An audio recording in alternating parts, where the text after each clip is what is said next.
Welcome to the Tudor Dixon Podcast. I'm really excited about today because there's so much going on in the world, but one of the things that we see all the time is people constantly out there selling themselves and this idea of, make yourself happy and put yourself first. And I think there's kind of this almost faith battle going on right now, because a lot of people will say faith is coming back, but faith is not self-focused. Faith is God-focused, and society has become very self-focused. And so I today have Rabbi Daniel Schonbuch with me. He is a New York-based licensed marriage and family therapist, psychologist, and the author of 5 acclaimed books, including his latest, which is Viktor Frankl, The Psychology of the Soul. We have a lot to talk about, Rabbi, but I wanted to jump into this because I do think that people are facing this even in dating. I saw something today that said that because of political differences, there could be a lack of even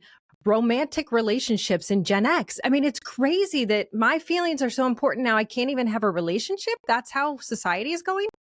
Yeah, there's 2 things facing America today and the world in general. I would say it's emptiness or meaninglessness. And then the phenomenon of narcissism, and people are very, very self-focused, and that's really destroying people's relationships. You can't relate to another person if you're totally self-focused. As you all know, marriage doesn't work unless you're able to go beyond yourself, and narcissism points in the opposite direction.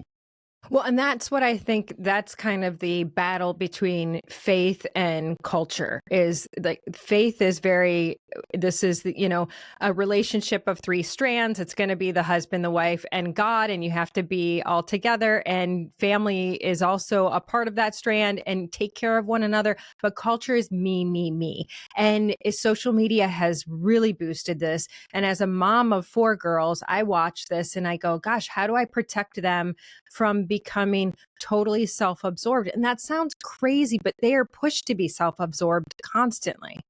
Well, you don't send them to therapists that practice normative psychology today, which talks more and more about the self, self-awareness, self-esteem. I wrote a book about a fellow named Dr. Viktor Frankl, who's a Holocaust survivor. He said you have to go beyond yourself to become a healthy individual.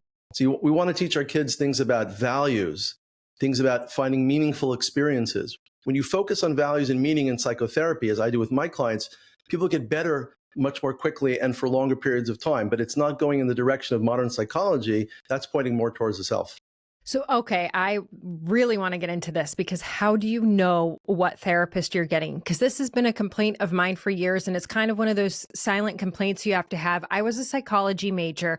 When I was in college, I was able to work at our psych clinic. And as a psych major, you could read all of the files as long as they weren't students or professors.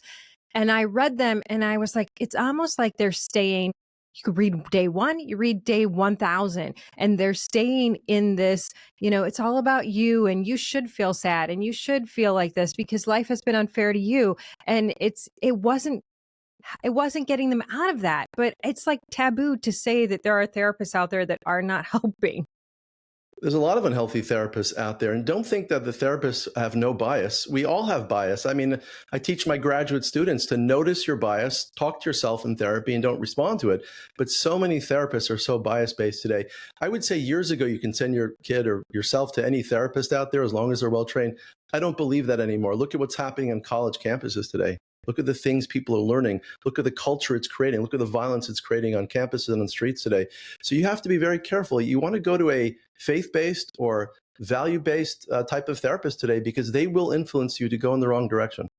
That is interesting, because obviously we've seen this shift on college campuses, and it's not even, I've had people who have studied it, and you can correct me if I'm wrong, who have said there is such a need for people to have something bigger than themselves to be involved in, that's easy to pull youth into a movement that they may not necessarily agree with, but you can manipulate them into believing you're so necessary in this movement that then it becomes a part of who they are, even though it may not have been something they cared about.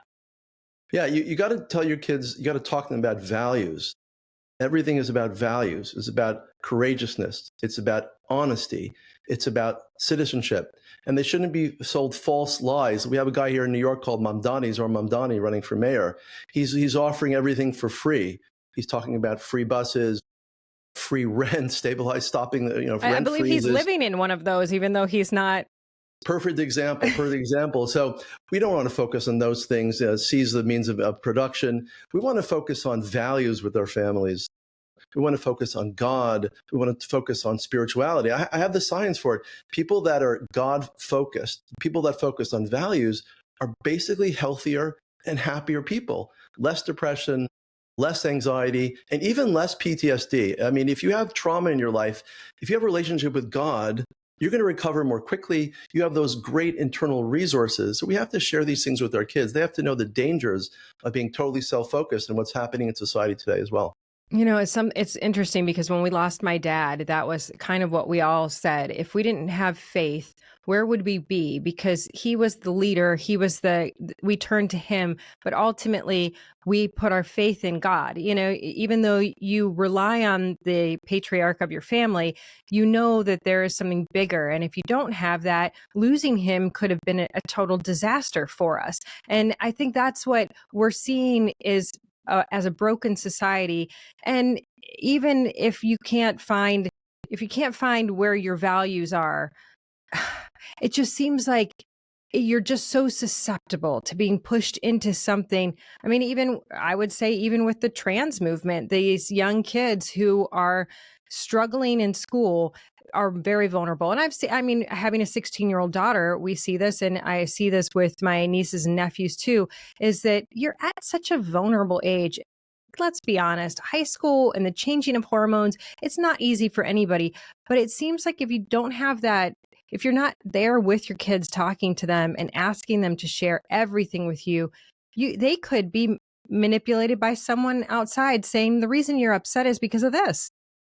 Very easily, if you're not talking to your kids about values, or go ahead and just do more meaningful things with your kids, volunteer with your kids, take your kids on hikes into nature, go look up at the stars and the seas and the sun, and just bask in the glory of God and what he created in the world. If you're not doing that, the iPhone will do that for you. And TikTok for sure is going to do that for you. So there's no middle ground anymore. It's kind of either or. Either you're focused on the body and the self, or you're focused on the soul and things beyond the self. There's no middle ground anymore. We have to point our kids, and as therapists, point our clients in the right direction. So let me have like a moment of confession, because I've obviously been in the political world for the last couple of years, and I ran for office, and running for office is you're gone all the time. And we had put off some of those family times. It's like, okay, we'll have a vacation next year. And even when I went on spring break, I would have to go out, and we would go to Florida, visit my parents. But it's like, oh, you got to meet with somebody for dinner here. You're in Florida, so you have to meet with somebody there. And I was taking time away. And just this past week, you're catching me at an interesting moment, because just this past week, we drove down to Hilton Head Island, spent a week there. So we're in the car for 16 hours on the way there, on the way back. And last night, when I was putting my girls to bed, one of them said, "Man, Mom, it was just so nice to be fully away with you, because I felt like I got to just sit and talk to you for hours. And it was so important to me." And I thought, this is something we don't talk about. We do not say enough.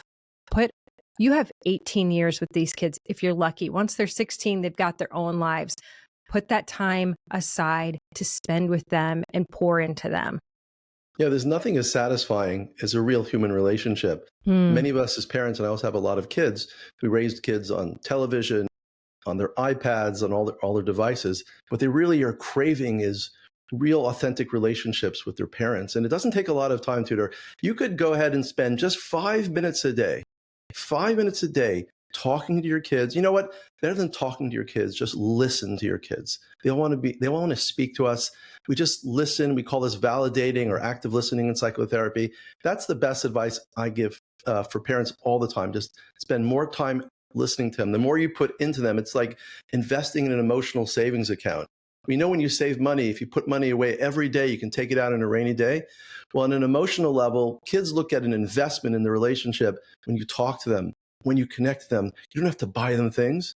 Just spend quality time listening to them. They'll love you. And by the way, when you do that, they're more apt to listen to your values as well.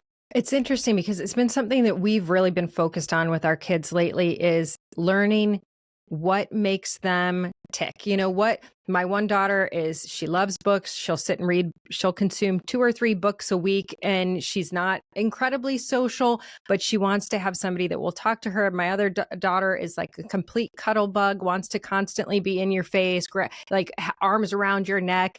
The other one is a social butterfly. And as I'm watching them and they're telling me what they need, I've been trying to kind of put that aside and then sit them down and say, look, as a person, I notice about you that you love to be snuggly. You love to be able to tell your stories. You love to have words of affirmation, all these things.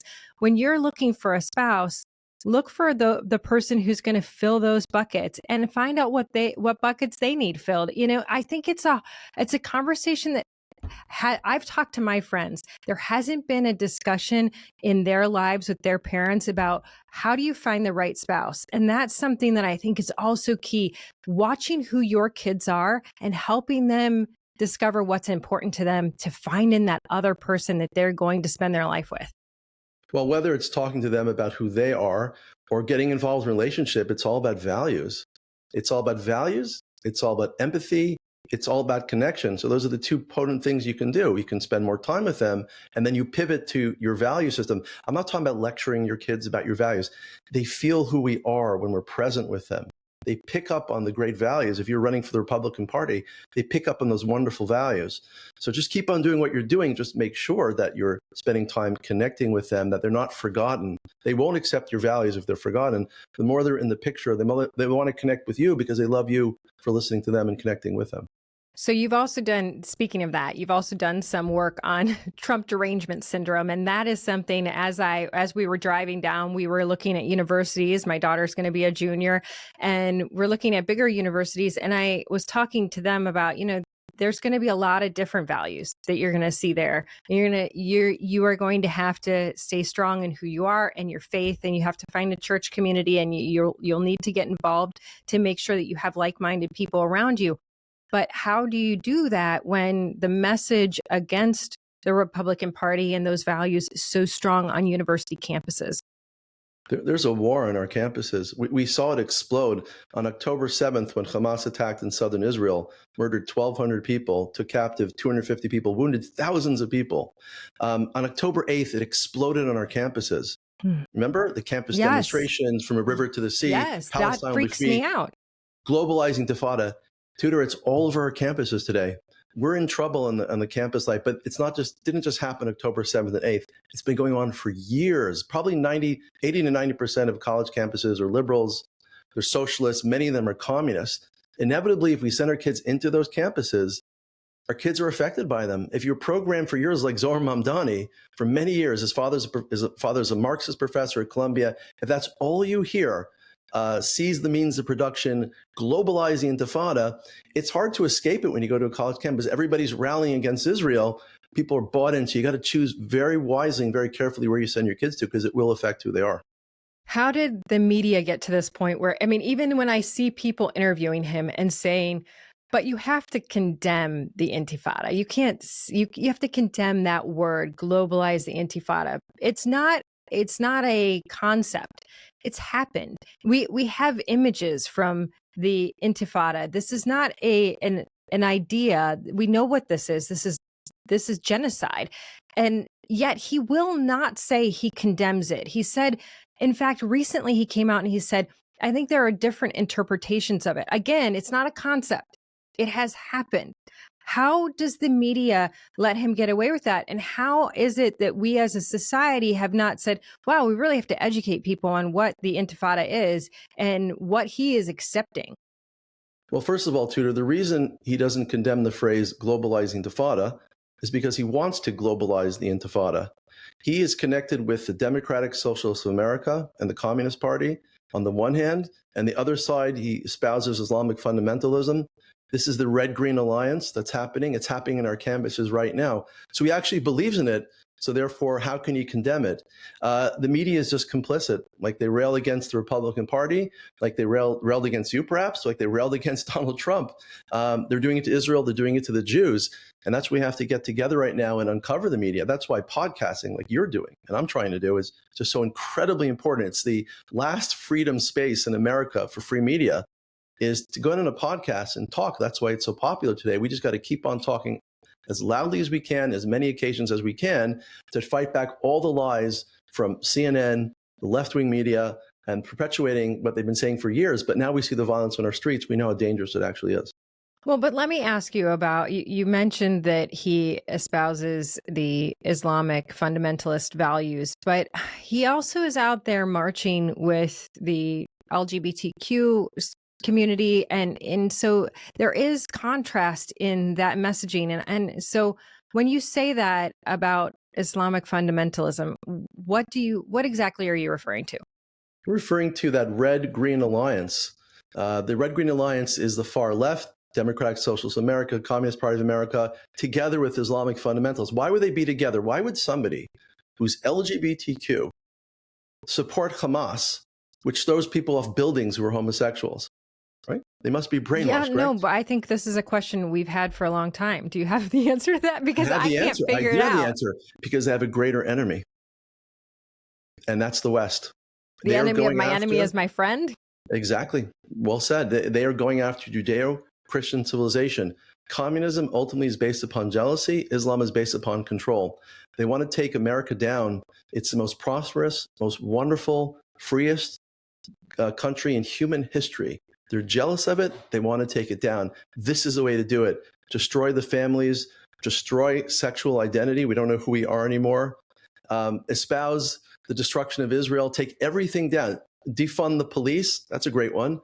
Get rid of our security, then they can take full control of society. So we've talked about this for years, unfortunately. People think we were conspiracy theorists.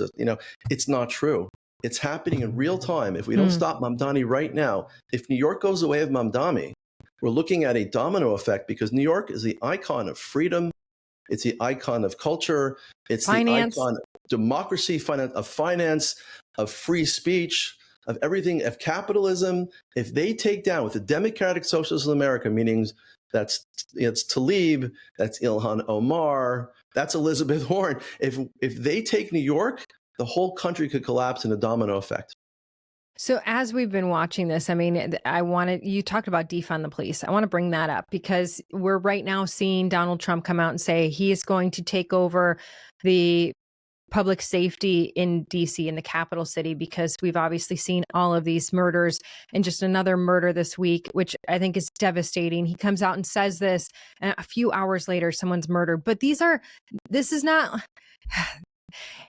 I think that Democrats have turned their back on communities where they go, oh, you know what? That's a high crime community. We're not going to look at it anymore. And now it's seeping out into communities where they can't hide it. And it shouldn't be hidden in the other communities, but they allow it to be hidden. Their media doesn't talk about these crimes that happen when it comes out of a high crime community. But now you see the two staffers of a foreign diplomat murdered on the streets of our capital. And that blows my mind because the media didn't say anything. There wasn't this major outrage. Like, oh my gosh, how could this have happened in our capital city? You see an intern for a congressman murdered on the streets of Washington, D.C. because he was hit by a stray bullet. Last night, you've got somebody murdered. You have this kid that worked in the administration, this Doge kid that gets beaten up because he's trying to protect a woman that he sees being beaten up. This is our capital city. This is the first time I've heard defund the police for years, but now I'm seeing Democrats come out and openly say, we are okay with this crime. Why are you trying to stop it? What is that? The exact same problem in New York right now. I mean, this is a dangerous city. Go out of my home. There's hundreds of people walking around who are ill, violent, destructive.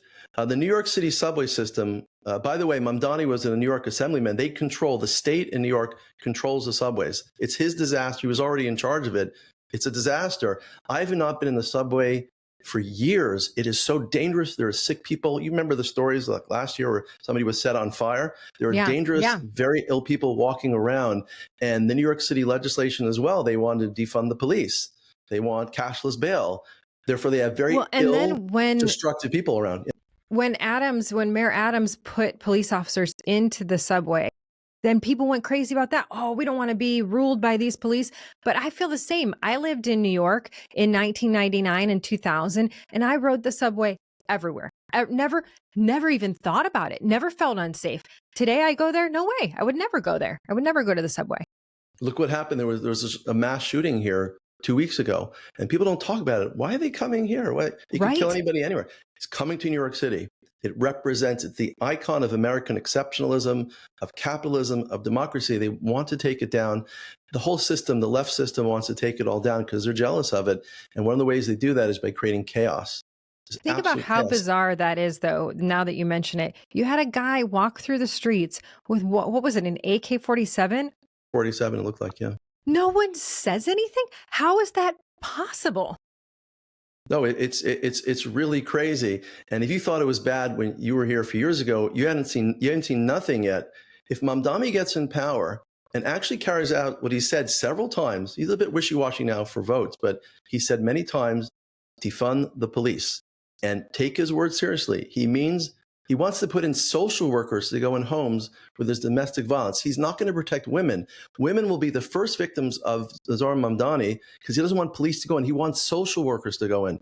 Even Eric Adams was saying one of the most dangerous calls, he was the chief of police years ago, one of the most dangerous calls a policeman can get is a domestic violence case where he's going into a house. Mamdani is saying, let's send in social workers, your MSWs. What social worker will go in with a guy has a gun or a machete is going to kill them? This is a very dangerous situation. It's no joke. We saw it with BLM years ago. We're seeing it again right now. Defund the police is a way to take down the Western world, and they actually want to do it to us. So would you say in that situation, I mean, you're kind of looking at a crime of passion, right? When you have a domestic violence situation, so anything can happen, anything can escalate. Would that be one of the more dangerous situations to walk into? And here they're saying no cops? It is definitely one of the most dangerous situations you could ever imagine walking into a domestic violence situation. She could be killed. He could be killed. It's extremely dangerous. Walking into a person's home is dangerous. You want to take them outside the home, so to speak. So he's making women in danger. It's even worse than that. He's endangering the lives of all the immigrants that live here, all the minorities that live here. Hispanic, the people that will be the greatest victims of Zohar Mamdani are people maybe voting for him. Hispanic Americans, African Americans, they're in tremendous danger. If he pulls back the police, these communities, which are at best calm sometimes with a lot of violence, will get much, much worse. If he gets in, everybody loses. So that is what I think is somewhat interesting. I think Americans always see the country as a melting pot. And what makes us America is that you have all of these different communities, and especially in cities like New York, where you have, Chinatown and Little Italy and all these different communities that have a section of the city, but they all function together.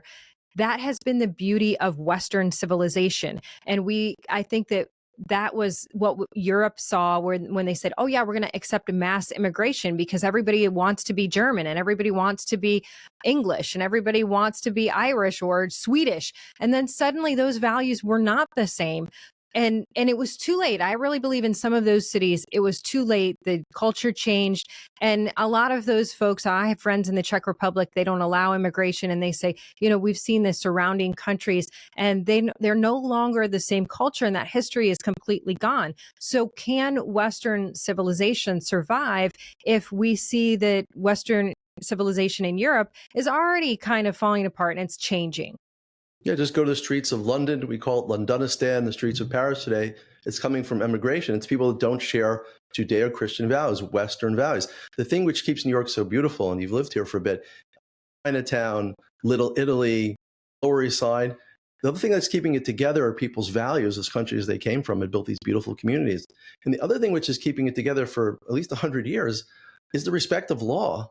We have to respect the police, whether it's in the streets of New York, or it's on college campuses, people parading around campuses, setting up encampments, blocking Jewish students from getting to class. The police should have been called in. They were not allowed to go into Columbia University initially. We don't respect the police. We don't respect society. We take away people's security. And unfortunately, the Democrats keep on pushing this narrative. We have to get rid of the police, but it's the most dangerous thing, which will actually break down our wonderful democracy if we don't have police. Well, and even when they stopped the whole message of defund the police, like I said, I think this week has been very telling because as the president, even the entire administration, let me go back, the entire administration, because when he got in, he was saying, okay, we're going to make sure that we are closing the border. And then once you have a closed border, you can really take a look at who is inside of the country and who should not be inside of the country. And then you don't have the massive flow in. And the Democrats went crazy about that. How could you close the border? Why don't you want to make sure that you're only letting the people in that you want to let in? But then you go to the next level of seeing our capital city fall apart and say, we're going to have more law enforcement out there and they're going to be able to enforce laws.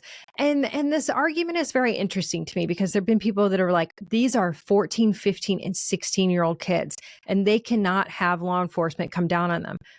Why?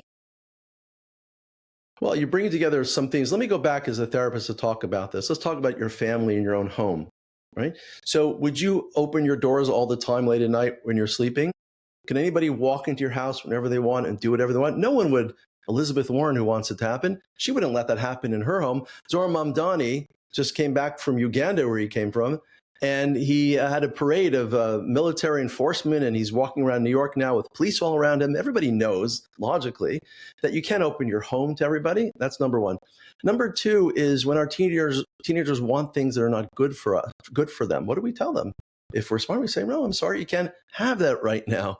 It's the whole breakdown of the family and the full breakdown of society. There's no limitations.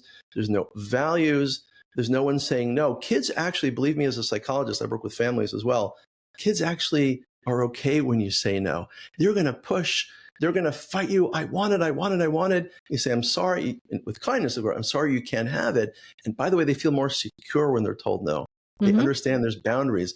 Our society has taken away the boundaries. We're seeing it in families breaking down, and we're seeing it in places like New York, where they want to take away the police from us. We're breaking down all these boundaries, and our lives are dysfunctional and extremely dangerous as well. Well, and that's something that I think I noticed growing up, that there were fewer boundaries on us than I think our parents. And then our generation was like, we were the generation that was constantly praised, constantly given a trophy for everything we did. And then I think that the parents of my generation have been like, we just want to make them happy. We want to make them happy. We'll give. And I've noticed with my kids, every kid is different. And I certainly have one that is the one that will push as hard as she can to get whatever she wants. And oftentimes when I've said no, she'll come to me later, even though we have a huge fit. Oh, how could you do this? And I want this so bad. She'll come up to me later and she'll be like, you were right. I'm glad you said no. But she would never have experienced that if I was like, you know what? We're always going to give in. Yeah, it's definitely okay to set boundaries. And as a family therapist, I teach parents all the time about this concept. You can't be strong all the time. And if you want to be strong, you have to have it balanced with a lot of love. So it's these two powerful forces, a lot of love and setting boundaries. Parents that just set boundaries without relationship time, without love, the kids will rebel. So it's really incumbent on what you said before. If we want healthy kids, we have to treat them with respect and love, but also teach them values. That's the potent combination between these two different poles. And that really works when you do that with your kids.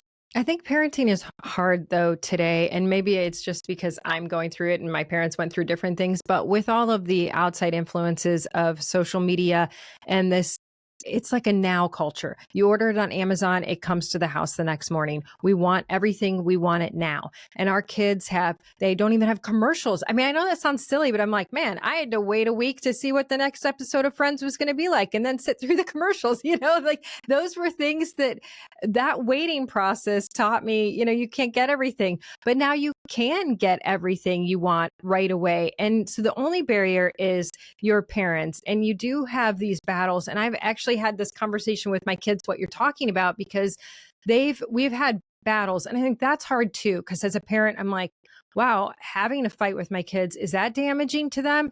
And I try to always go back and say, look, I love you so much. And my one daughter has said to me, is there ever a time when I'm so mean and I'm so angry that you would stop loving me? And I'm like, never. Yeah, that's beautiful. I'll never stop loving you, honey. You're the most important thing in my life to me. But there's times we're going to say no to you because we know what's best for you. That's a beautiful message. Again, the love with the strength and the boundaries is what creates very powerfully resilient children. I've been wondering about this. My wife and I we have 7 kids and we have grandchildren at this point, but we've been looking at families for years. The families that allowed their kids to do whatever they want didn't necessarily turn out very healthy. The families that are a bit stronger, who had values, that went for religious services, that had culture. They had meaningful experiences together. In the Jewish tradition, we have Friday night dinner, we have the Sabbath meals together, we go to synagogue, people go to church on Sunday. The people that do that consistently create these healthy boundaries, create this wonderful sense of spirituality and continuity. And those are the powerful things which keep society safe. Those are the powerful things which keep people healthy as well. And unfortunately, if you go to most therapists today and you say you believe in God, they'll say you're crazy. God's a figment of your imagination. That's the bias that we're getting from therapists. They've been indoctrinated against God. In one of my earlier books, I had a chapter, and the question was, should we keep God in the waiting room? And when we were training as therapists over the years, we were told to keep the strict separation between church and state. Now, of course, I would never express my religious values to my clients, but if they want to talk about these important things, invite God into the session, invite the discussion of values and meaning into the discussion. That's what Viktor Frankl talked about in Man's Search for Meaning. We want to point people towards values and towards meaningful experiences. Those are the things which make them healthy, not Netflix, not instant purchases on Amazon. And the new thing is Uber Eats, and it's horrible because it's very expensive. Oh my goodness, it's so true. So this is embarrassing, but I actually had one day. So, your kids, they want to download an app, and it comes for people who don't have kids today. It comes to you, or at least on our phones, it comes to us, and we can either approve or disapprove as the parents. So I didn't know that my husband had approved Uber Eats for my daughter, and I come to pick her up from school, and she comes out with a giant Starbucks drink. And I was like, how do you have Starbucks? You've been at school all day. Who bought that for you? And she's like, I had pizza too. I'm like, how did you have that? And she said, I ordered it on Uber Eats. And I was like, oh, no, no, we are not doing that. And that was the last time she did it. But that's how it works. They will push. They will push. Yeah, 100%. And they're not happier for it. Believe me, people are not happy when they're fully self-focused. If they're only focusing on themselves, they're not going to be happy. They need to go beyond themselves. What's more satisfying, Uber Eats or taking a hike in the mountains, going on a raft, whitewater rafting with your kids, laughing together, making a campfire during the summertime, having a great time with them? That's going to be emotionally and mentally invigorating for them. Those are the deep experiences that we could have with our kids, which give them the energy to have more successful lives. But if we allow Amazon and Netflix and Uber Eats to feed them and to educate them, we don't have a chance. And honestly, what leads them, I know this will be the last thing I'll say. Also, what leads them to a life that is fulfilling with another person? Because I think if you become in this world of, I have to post the picture of what I'm drinking, and I have to post the picture of where I'm outside right now and my vacation and my this, your life becomes more focused on what other people you don't even know think about you. And I've seen so many relationships with young people that have broken down because, like, you can't get away from your device to look at me. And that to me is a very crucial part of parenting today. Put that down and focus on the people around you. Yeah, the healthiest things we can do, and I'm sure you're very, very, very busy, and I am. We're always on our phones, answering messages, taking care of bills and things.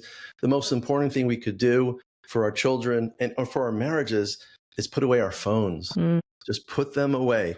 I suggest to family members all the time, when you get home at night and the kids are home, take your phone, lock it in another room, put a limitation for 1 hour. We will spend time just talking in our family. Sometimes you go into somebody's house, everybody's on their phone. I've walked into my home, all 5 kids are all on their phones, and we're also on our phones. No one's connecting at family time. At that point, I'd say, guys, let's put away our phones for half an hour, for 1 hour.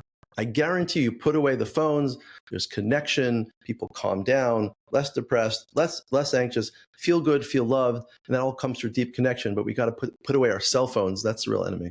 Absolutely. So, Rabbi, you have such great advice. Where can people find you? How do they follow you? Well, you can go to my podcast. It's called Viktor Frankl Podcast. I have wonderful guests on from around the world talking about the issues of the day. Also, I have a coaching company. It's called TorahPsychology.org, and I train people to do with their own families what I teach other people to do as well. Wonderful. Rabbi Daniel Schonbuch, thank you so much for being on. Great to be with you. And thank you all for listening to the Tudor Dixon Podcast. For this episode and others, go to TudorDixonPodcast.com, the iHeartRadio app, Apple Podcasts, or wherever you get your podcast. And you can watch the full video on YouTube or Rumble at Tudor Dixon. And join us next time. Have a blessed day.